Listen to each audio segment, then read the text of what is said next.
Hello friends, welcome back to my channel. বন্ধুরা, গতকাল অনুষ্ঠিত হয়ে গেল তৃণমূল কংগ্রেসের শহীদ দিবস 21শে জুলাই।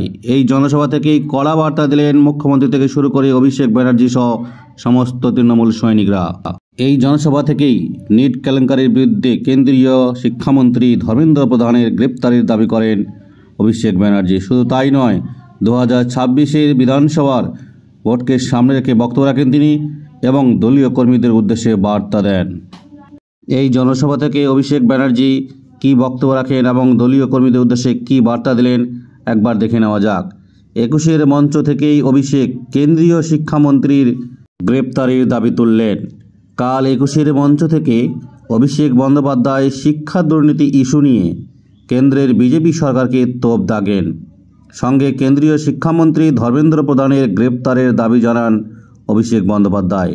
দুর্নীতি ইস্যুতে কেন্দ্রের বিজেপি সরকারকে তোপ দেগে অভিষেক সেদিন বলেন, বিজেপি আমাকে হেনস্থা করেছে, আমার বয়স্ক বাবা মা, আমার স্ত্রী, আমার শিশুপুত্রকে হেনস্থা করেছে, কাউকে ছাড়েনি। কিন্তু আমি বলেছি, গলা কেটে দিলেও আমার জবান থেকে জয় বাংলা বেরোবে। এরপর অভিষেক বলেন, নিয়োগ দুর্নীতিতে প্রাক্তন শিক্ষামন্ত্রী পার্থ চট্টোপাধ্যায়কে গ্রেপ্তার করেছিল ইডি, কিন্তু নিট প্রশ্নপত্র ফাঁসের কেলেঙ্কারিতে কেন কেন্দ্রীয় শিক্ষামন্ত্রী ধর্মেন্দ্র প্রধানের বাড়িতে রেড করে তাকে গ্রেপ্তার করছে না ইডি? এই ইডির দ্বিচারিতা কেন?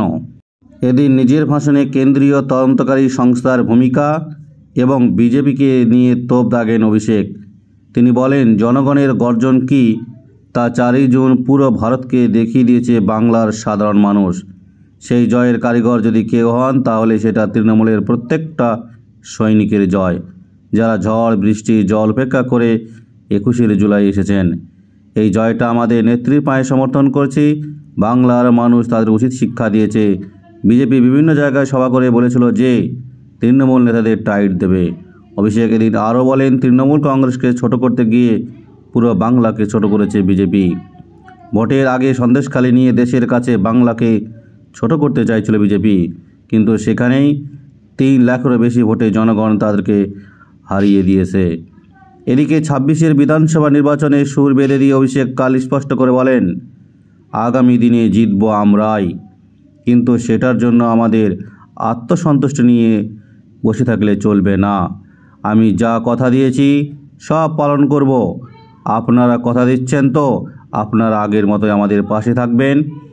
2016 সাল, 2021 সাল এবং 2024 সালের বিধানসভা নির্বাচনের থেকেও বড় ব্যবধানে জিততে হবে। তৃণমূল কর্মী সমর্থকদের শৃঙ্খলা পরায়ণ হয়ে থাকতে নির্দেশ দিয়েছেন অভিষেক বন্দ্যোপাধ্যায়। পুরনোদের অভিজ্ঞতা এবং তরুণদের উদ্দীপনা দুটি তৃণমূলের জন্য গুরুত্বপূর্ণ বলে তিনি মনে করেন। তিনি বলেন, এই দুটি হচ্ছে তৃণমূলের দুটি বৃন্ত।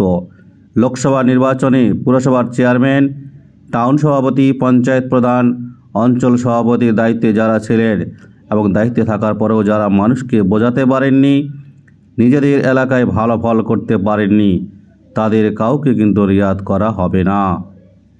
অর্থাৎ যে সমস্ত তৃণমূল কর্মীরা দায়িত্বে থাকার পরেও নিজেদের এলাকায় লোকসভা নির্বাচনে ভালো ফল করতে পারেনি, তাদেরকে হুঁশিয়ারি দিয়েছেন অভিষেক বন্দ্যোপাধ্যায়। সঙ্গে সঙ্গে 2026-এ ভালো ফল করার জন্য তিনি বার্তাও দিয়েছেন।